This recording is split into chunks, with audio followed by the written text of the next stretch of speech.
Inverno de 1944.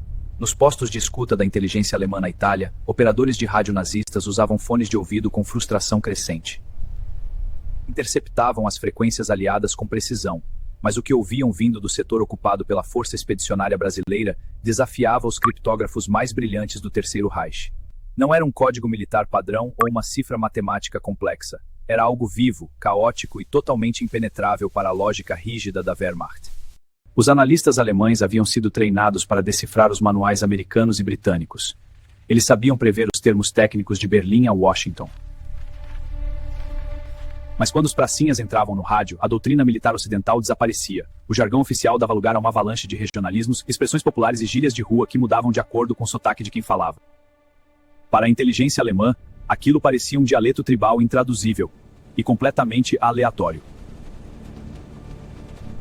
Imagine o cenário. Um posto avançado mineiro passava coordenadas para uma artilharia tripulada por nordestinos, usando termos que só faziam sentido no interior do Brasil. Palavras como trem, arretado, baixa da égua ou vixe voavam pelas ondas de rádio. Os decodificadores da Wehrmacht buscavam conexões nos dicionários latinos e geográficos, tentando entender se trem significava um comboio ferroviário real avançando pelas montanhas geladas ou se era apenas uma camuflagem tática.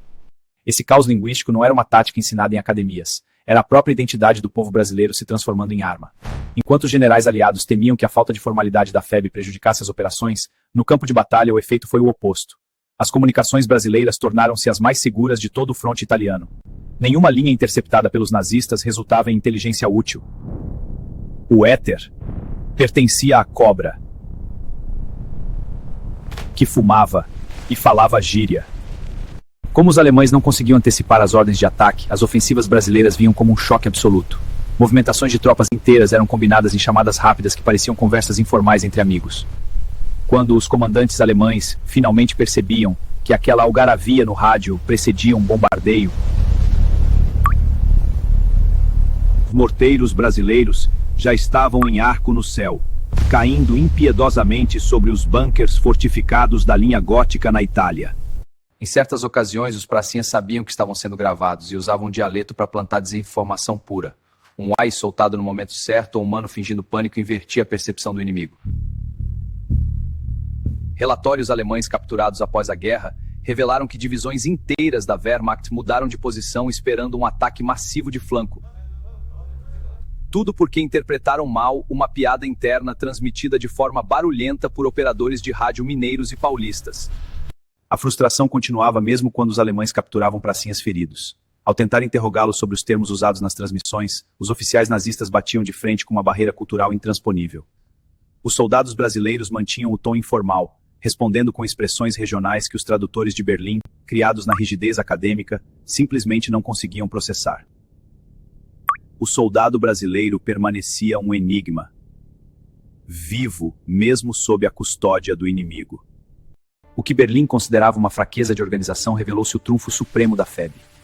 A capacidade de usar a própria linguagem de forma orgânica, fluida e imprevisível anulou a maior arma do exército alemão. A sua capacidade analítica de prever o comportamento humano através de padrões matemáticos e lógicos. Diante da irreverência e da riqueza cultural do Brasil, a máquina de guerra mais temida da Europa Ocidental ficou completamente surda, cega e perdida no fronte.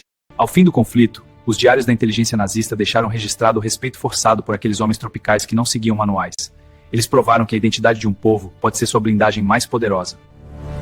Se você tem orgulho da audácia e da engenhosidade dos nossos eternos pracinhas, deixe o seu like e comente o nome de um herói. Inscreva-se no campo de honra para não perder o próximo relato dessa saga. Porque a história lembra daqueles que se recusam a baixar a cabeça.